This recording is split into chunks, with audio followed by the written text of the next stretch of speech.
goodness gracious. Final numbers tonight were just 27 points, 11 rebounds, and 3 steals. That's beyond impressive. Yeah, Fred was huge tonight. I've told you off the air a number of times that Fred is the engine for us. We will go as Fred goes. And, boy, he wanted it tonight. He played as good a game as I think I've ever seen him play in his career. Just did a little of everything.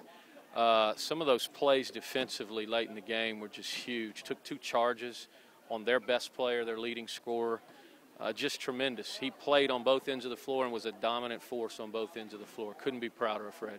That takes away nothing from anybody else, though, because this was about as a complete team effort as I've seen from the Colonels. No question, Wags, and it's exciting.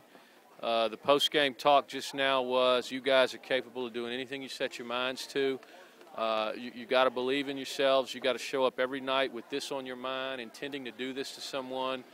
And I felt like we just took it to one of the best teams in this league on their home floor, and it was convincing. And I just couldn't be prouder. Again, not to take anything away from our opponent, I think they're one of the best teams in this league. I think they're capable of winning this league. And we may have just awoken a sleeping giant, but I think that could be said about both teams tonight. We might have something to say about who wins this league. The stat that doesn't really show up in the box score tonight, but I think was just slanted so much in favor of the Colonels tonight. Loose balls. It seemed like the Colonels were able to get to about 90% of the loose balls tonight. You know, I felt the same way until about the 3.5-minute mark when we were playing tentative. We didn't want to foul, and they were just batting that ball around and keeping it alive and getting to it and getting 2 and 3 attempts at the rim and really shooting until they scored. And I kept telling them we got to get to those balls, but I guess I was a little spoiled because we had been getting to them all night. And, you know, the guys just played with energy and focus and just looked comfortable and relaxed, and it was fun to watch. It was fun to coach them tonight. Northwestern State shot just 21% in the first half of the field. They wind up at 55% in the second half. Listen, they had some open looks tonight. Nothing was going for them, and it's about time the Colonels caught a little bit of a break. Yeah, we did catch a break, and, you know, there were a couple of plays tonight where we've been the victim of these, where one guy throws it to another guy and he's not looking and it just goes out of bounds and there's no defense anywhere nearby. They had a couple of those tonight, and I thought, you know, maybe this is a good sign. This always seems to happen to us. Maybe it's going to happen to them tonight. But I knew that when you play this team, no lead is safe, and they did a heck of a job of closing the game back down, making it interesting. I think got it under 10 points there late, and really put a good scare into us. Told our guys it's going to come down to your ability to make free throws. Thankfully, we stepped up and made enough to keep them far enough away, and then we're able to separate a little bit there at the end. The way the last few moments of the game played out, Northwestern State, their strategy looked obvious. Go for a steal. If you don't get the steal right away, foul as quickly as you can, and that started at about the 3:30 mark, which is a lot earlier than you usually see teams trying to foul to get back into the ballgame. Did you worry at all that it would break up the rhythm and maybe lull your team to sleep a little bit on the other end of the floor? Very concerned about that, and very concerned that we would press mentally, that I got to make this free throw, I got to make this free throw, and I think we did at first. And you know, the message was, look, guys, you make free throws all day long in Stouffer Gym. Just relax and play the game. There's nothing to fear. There's nothing to be uptight about. We're in control. When you get fouled, you should smile and walk to that line and calmly drain 2 free throws. And so I think it was a mindset. You know, Mike's been doing this a long time, and that's absolutely his plan. We were in a rhythm. We were getting buckets and getting stops, and so we're going to change the tempo of this game. We're going to change the rhythm of the game. You're not going to run offense. You're going to have to beat us from the free throw line. And, you know, thankfully we were able to answer that challenge. 3 games on the road this year in conference. You won 2 of them.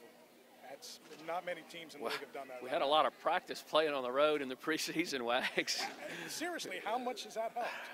You know, I mean, it's tough to quantify, but I just told the guys on the TV that I had to do the interview with afterwards that the post-game, the pre-game conversation to these guys was, as good as these guys are, and there's no question they're good. I'm not going to lie to you and tell you they're not.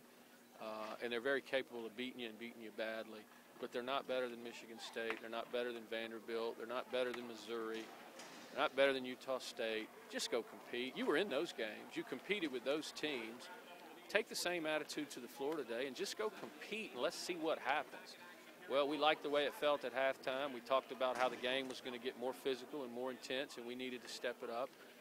And we did in the second half. We met their toughness. We met their intensity with intensity of our own, and I thought made huge plays on the offensive end. You know, we've struggled all year to score the ball, and we scrapped our offense Monday and changed the way we play offensively. And, boy, we had great flow and rhythm and spacing, and guys made plays, and it was really good, really, really good. We talked after Saturday. I can't remember if it was off the air or on the air, but basically that, you know, you needed that one at Southeastern Louisiana coming into this, too. And when you didn't get it, the theory was we got to go steal one on the road now. Yeah. You got that under your belt. You feel like you can play relaxed against Stephen F. Austin here? We should probably win the rest of our games, right? You know, it's such a contrast in styles. You got 3 days to prepare for this one. You get 1 day to prepare for the next one, and it's going to be night and day compared to what this was tonight. They're going to want to slow it down, grind it out. We're going to have to guard for long periods of time. Now, they don't put the athleticism and the speed on the floor that this team does. So, in some ways, we may match up better. In some ways, it may be a much tougher game for us to play because we're liking to play faster now. You know, we scored, 93 points tonight. We like to play fast. That's who this team is. Stephen F's going to work to not let us play fast. So it'll be an interesting challenge. But like you said, I feel like we're back on or up one to the good.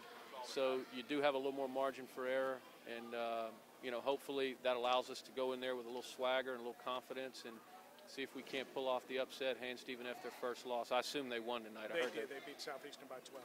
Yeah, okay. So, Coach, enjoy it. Thanks, my man. I will. This is good. Appreciate it, partner.